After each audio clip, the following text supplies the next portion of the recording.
रुको जरा। ਅੱਬਾ ਆਪਾਂ ਨਾ ਇੱਕ ਵਾਰੀ ਘਰੇ ਪੀਰ ਸਾਹਿਬ ਨੂੰ ਸੱਦ ਲਈਏ। पीर साहब ने क्यों सदना है? खैर तो है। ਰਾਤੀ ਬੜਾ ਇੱਕ ਅਜੀਬ ਮਾਜਰਾ ਹੋਇਆ ਹੈ। की है? ਰਾਤੀ ਤਕਰੀਬਨ 11 ਵਜੇ ਨਾ ਮੈਨੂੰ ਵਾਸ਼ਰੂਮ ਆਇਆ ਤੇ ਮੈਂ ਕਿਦੋਂ ਵਾਸ਼ਰੂਮ ਗਿਆ ਨਾ, ਦਰਵਾਜ਼ਾ ਵਾਸ਼ਰੂਮ ਦਾ ਖੋਲਿਆ, ਆਪੇ ਹੀ ਲਾਈਟ ਮੱਚ ਪਈ।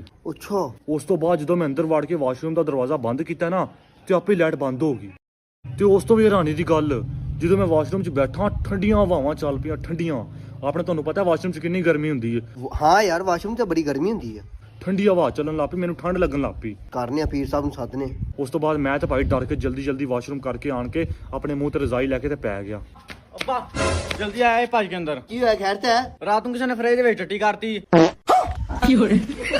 पापा पता नहीं चले राती नींद